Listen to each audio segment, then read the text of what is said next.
Impulso a la cultura científica.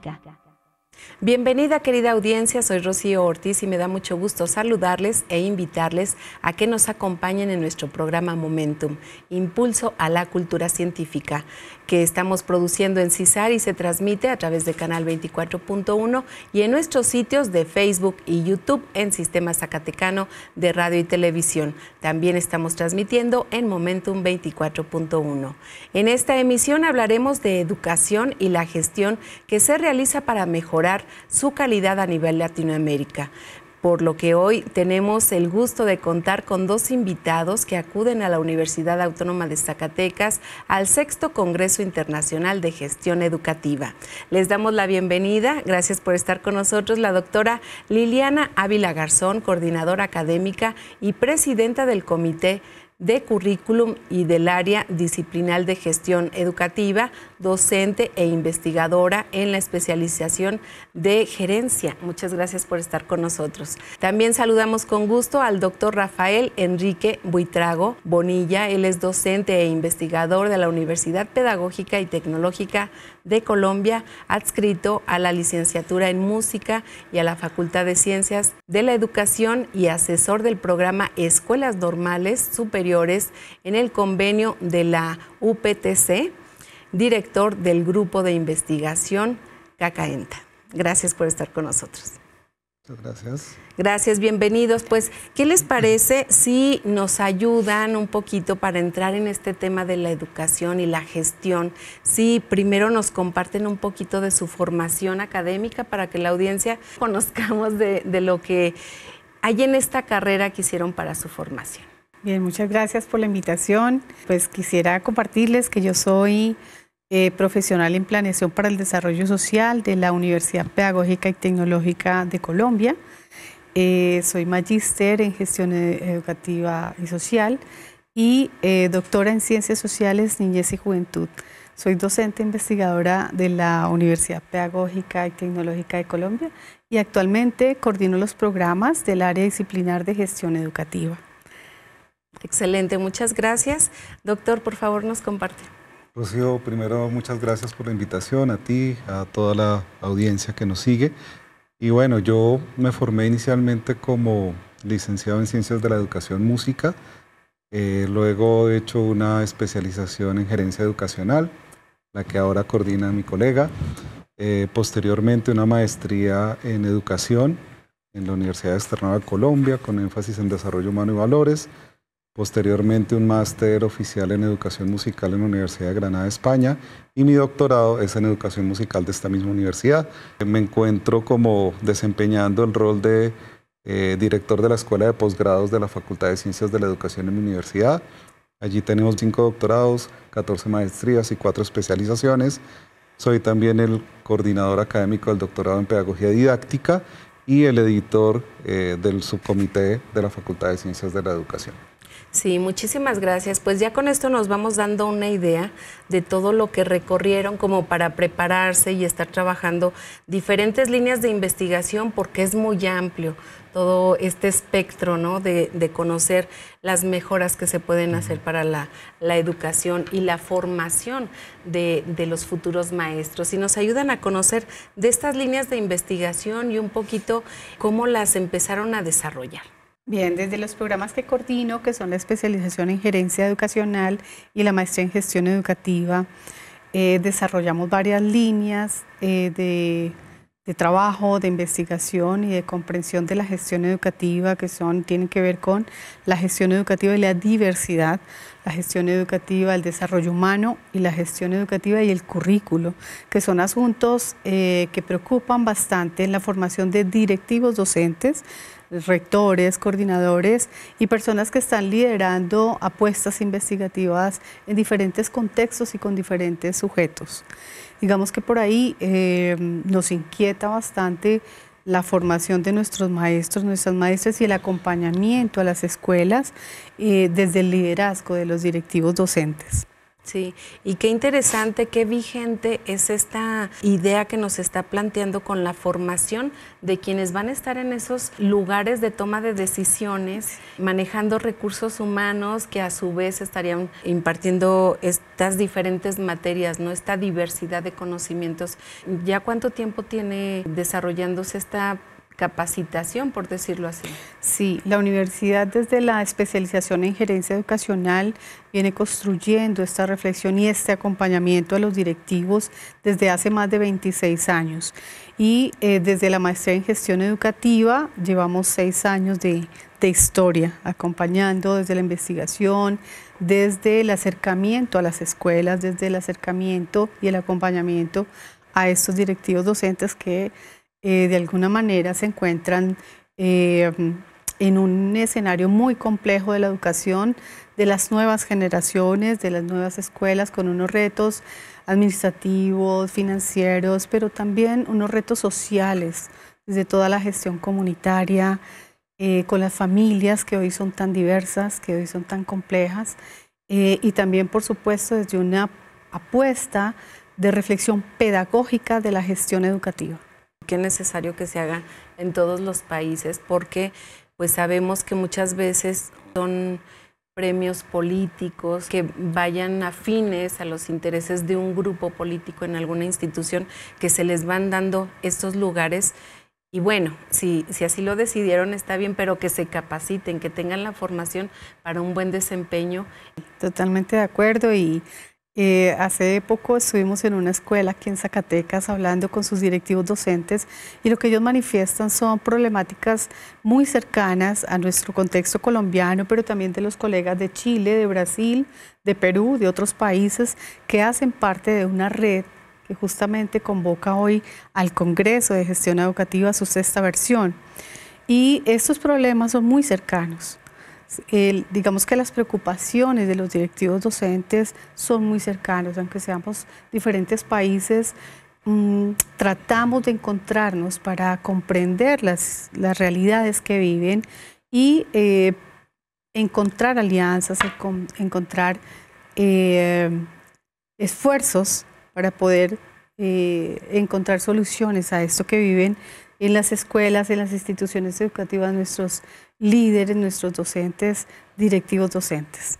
Ahora, doctor Rafael, sí nos ayuda a conocer justamente de esto, de cómo ha incursionado en sus líneas de investigación, que nos platique, porque vemos el arte inmersa en esta formación suya. Sí, muchas gracias. Bueno, mira, esta es una historia que vamos a hacerla corta, pero sí es interesante porque, como yo te mencionaba, yo empiezo con la música, con la educación musical, y un poco en ese ejercicio de hacer música, en algún momento me doy cuenta que las emociones nos acercan un poco, es decir, las utilizamos en la interpretación, en la clase, en lo que hacemos, pero que un poco al formarnos nos alejamos de ellas y nos volvemos muy técnicos, pero casi poco expresivos, si uno quisiera. Y entonces empiezan a saltarme dudas muy interesantes respecto a por qué se da este hecho y cómo trabajarlo. En ese momento empiezo yo a asumir un poco el hecho de pensar las emociones, es decir, te estoy hablando de hace más o menos 20 años, y en ese ejercicio de pensarse lo emocional, empiezo a incurrir primero solo en el ámbito de la educación musical, pero luego me doy cuenta que esto tiene una mirada mucho más amplia y que evidentemente conecta con cualquier expresión humana, cualquier actividad que desarrollamos, tanto las personas en el día a día, pero también los maestros, luego los directivos y luego digamos que cualquier acción humana que uno tiene. Entonces en ese orden de ideas empiezo yo a hacer ese recorrido, a pensarme el hecho de las emociones. Conectamos posteriormente con el ámbito de la inteligencia emocional, que en los 90 tuvo, digamos que una difusión muy amplia, pero que también de cierta manera nos vamos dando cuenta que se empieza a quedar un poco corta, ¿no? Que de alguna manera el hecho justamente de la escuela, de la pedagogía, tienen unos elementos que articulan muy bien con este ámbito de las emociones y que de alguna manera también por los hechos que se vienen presentando, inclusive el conectar la reciente pandemia, hace que también se haya puesto como un tema de moda, lo cual no necesariamente es bueno, porque a veces lo que genera es que se asuma de una manera simplista, superflua, sin rigor, sin claridad, y esto evidentemente afecta mucho todo el contexto escolar y todo el contexto que pasa, lo que sucede en la escuela. Por eso un poco pues esta línea empieza a emerger ahí, pero como tú lo mencionas, esto se conecta con otras cosas. Yo siempre he tenido, y en ese sentido también conectamos mucho con la profesora Liliana, un interés muy particular por la educación rural, por las comunidades que no son privilegiadas en el sentido tradicional, porque realmente sí lo son desde otras ópticas, desde la manera en que conciben, viven la vida, en los lugares donde se ubican, las maneras en que se relacionan.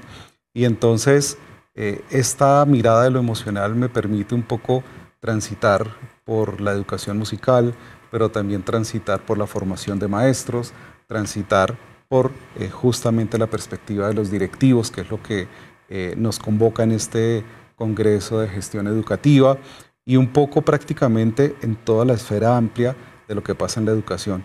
Actualmente estamos también, digamos que haciendo unas relaciones muy importantes justamente con el hecho de la pedagogía, de la didáctica y de todo lo que implica la escuela y lo que sucede en ella. Sí, pues definitivamente son estas aportaciones que van enriqueciendo con toda ya esa experiencia que han logrado sistematizar en propuestas académicas y presentar en este tipo de congresos como el que están desarrollando en Zacatecas.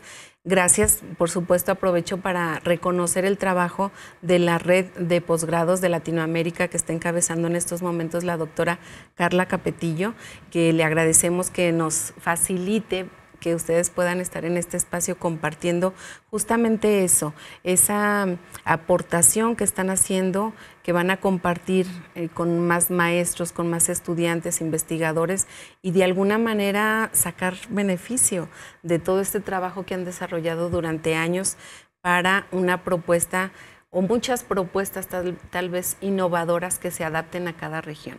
Me gustaría ahora que nos platicaran un poquito de en este camino, en esta experiencia del trabajo que ya nos comparten, ¿qué han encontrado como reto en esta carrera, por ejemplo, para ir con estas personas que están dirigiendo o en algún momento dirigirán universidades, a lo mejor una escuela pequeña, pero también puede ser algo grande a nivel nacional en diferentes países?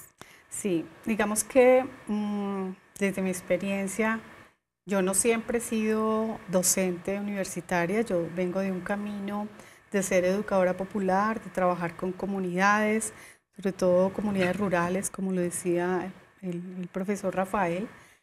Y esta experiencia de estar acompañando estas comunidades, las escuelas rurales, en contextos de rural disperso, en contexto de conflicto armado en Colombia, me ha permitido darle un valor muy importante a la gestión educativa en los territorios. Esa mirada necesaria del contexto social, comunitario donde está la escuela. Y preguntarnos, esta escuela, ¿de qué manera atiende las realidades de esas comunidades donde están inmersas? Y los retos que los líderes, los coordinadores, los rectores, los maestros, maestras tienen frente a las demandas sociales, las demandas del territorio, las demandas de las familias y de los países que estamos participando en este congreso. Ese componente comunitario, desde la gestión comunitaria, cómo se articula todo lo que hacemos en la escuela, a lo que se ven enfrentados los líderes, los rectores, los coordinadores, coordinadoras y los maestros en esos territorios, en esos contextos y con esos sujetos tan diversos que van a la escuela, que asisten en medio de unas condiciones tan diversas, económicas, políticas, ambientales, de las mismas familias que son tan complejas, tan diversas, y cómo esta escuela hospeda, acoge a sus niños, a sus niñas, a sus familias y a esas juventudes. ¿Qué te motiva a presentar esto en el Congreso? Justamente desde esas investigaciones que yo he venido haciendo y de la experiencia en diferentes territorios, con diferentes comunidades en Colombia, me motiva a compartir las reflexiones sobre la gestión comunitaria en educación. No solo reflexionarlas, sino también dar algunas pistas que puedan ser de utilidad en las escuelas, a los directivos docentes, a los maestros y maestras, de reconocer a sus niños, a sus niñas y a sus jóvenes en un contexto que los configura. Y estas herramientas pueden hacerlos o darles más elementos para comprender por qué estos niños son como son, por qué sus procesos de aprendizaje se dan de estas maneras tan diferentes, tan diversas, y cómo son estas familias, cómo lo que hacemos les sirve para la vida a estos niños, en esas familias, en esas comunidades y en esos territorios. Entonces, un poco voy a contar experiencias desde la vida misma, desde lo que he tenido que afrontar en los territorios rurales, en territorios de conflicto armado, en zonas muy complejas para la experiencia educativa. Sí, pues qué bonito y qué valioso, porque presentan la oportunidad de hacerlo una metodología para adaptarse a las realidades aquí en México, aquí en Zacatecas en particular, y les agradezco mucho que nos permitan saber y que finalmente puede enriquecer, puede aprovecharse para enriquecer otros proyectos. En tu caso, platícanos, en tu línea de investigación, en donde estás trabajando también con estas comunidades y llevando esas nuevas visiones, ¿qué reto ha sido más importante para ti? Todo lo que hacemos los seres humanos está matizado por las emociones. Desde lo más simple como este diálogo, como pensar en algo, compartir con alguien, hasta lo más complejo. Y precisamente tanta importancia se diluye porque está ahí todo el tiempo. Tradicionalmente, si bien es cierto que las emociones se estudian desde hace muchísimo tiempo por muchas disciplinas, la psicología, la antropología, la sociología, la historia, la psicología, más recientemente la educación, incluso la economía, la escuela quiso tenerlas mucho tiempo fuera, porque pensábamos que a la escuela íbamos a aprender, no a sentir, y que eso pasaba en la casa o en otros escenarios. Y entonces eso se constituye en el reto más grande, porque fíjate que, si bien es cierto, mucha gente dice es que los niños sufren, los niños están deprimidos, los niños cada vez están más tristes, cada vez tienen más retos. A veces incluso nos olvidamos que al maestro le pasa lo mismo, y que el maestro también se frustra, tiene desafíos, le pasan muchas cosas en la escuela, a veces está alegre, pero a veces también quiere casi que huir por la condición que vive. Sí. Y entonces generalmente aparece todo un movimiento que intenta meternos en una lógica que algunos autores comentan o denominan, por ejemplo, el capitalismo emocional, donde las emociones se vuelven mercancías, donde intentamos venderlas, donde nos dicen un poco, nos venden, nos viene una falsa idea de felicidad, donde nos culpan a nosotros mismos de no ser felices, donde nos meten en una dinámica centrada en los libros de autoayuda, es decir, esa manera fácil de salir de esas sensaciones o esos sentimientos que para algunos son nocivos. Entonces, toda esta mirada, toda esta perspectiva, todo este abordaje se constituye en un reto, porque por ejemplo en la escuela, en muchos programas de formación de maestros, tal vez hay un pequeño acercamiento hacia el afecto, pero nunca se habla de emociones, nunca se trabaja lo que sabemos de emociones, y mucho menos un poco el entender qué dimensión tienen, qué beneficios tiene, pero también qué riesgos tienen, porque las emociones no solo están asociadas con, digamos, enfermedades o patologías, sino también con dar un manejo adecuado de emociones tenemos problemas en la interacción con los demás, en la convivencia, en las agresiones, en la violencia misma. Y estos pues son problemas que son cotidianos en la escuela, pero que un poco además en la lógica que estamos un poco planteando en el ámbito de este congreso, generalmente es peor con el directivo docente, porque el directivo sí que nunca se acerca a estas perspectivas. Es decir, él sabe que sus profesores a veces pelean, a veces generan tensiones, que sus estudiantes tienen también ciertas dificultades de comportamiento. Le cuesta entender esa dimensión general de la escuela, pero más importante, le cuesta entender lo que pasa con él mismo. Entonces, creo que ese es un reto que se convierte, pero que también ha sido algo que ha venido matizando todo lo que sucede en el sistema educativo con el abordaje pues, de lo emocional, ¿no? Ese tránsito que ha hecho la escuela de pasar de ser un derecho para todos y convertirse en un servicio, nos pone en unas lógicas donde tenemos que ser productivos, tenemos que ser eficientes, es decir, tenemos que copiar los modelos administrativos, y eso hace sin duda que el maestro también empiece a sentir que ya no la disfruta, que ya no es pleno en ella, que ahora está cargado de presión laboral, de indicadores, de una serie de aspectos que también lo hacen no estar feliz en la escuela. Y también pasan cosas como, por ejemplo, cada vez más a los niños les decimos que deben jugar menos, cada vez les decimos que tienen que aprender más, cada vez les reducimos la hora de recreo, de descanso, porque en teoría tenemos que enfocarnos más en el aprendizaje, en la memorización, en una serie de aspectos, olvidando que lo más esencial, de alguna manera, es que hay que disfrutar para aprender. Si esa, digamos, premisa no se cumple, no hay un aprendizaje real. Entonces, incluso en estos días hablamos mucho con el tema justamente a propósito de la pertinencia de estos días, de las violencias de género, de todo este tipo de ámbitos, de la, digamos, de esa fuerza que se ha cogido, pero también tal vez hemos llegado a estos extremos donde incluso estamos impidiendo que el niño goce del afecto de su profesor, del abrazo, de la cercanía, del encuentro, y estos son elementos que desde esa perspectiva emocional van a tener una incidencia muy compleja a futuro en los niños y en las nuevas generaciones. Sí, por supuesto, y creo que ya lo está teniendo porque era un conjunto que nos hacía tener como un ideal al maestro, ¿no? Como un referente tanto de la vida profesional como era socialmente, su ética, su respeto, su moral, y se ha desdibujado. No sé si ustedes también lo perciban, pero ahí sí creo que entramos mucho los papás diciendo,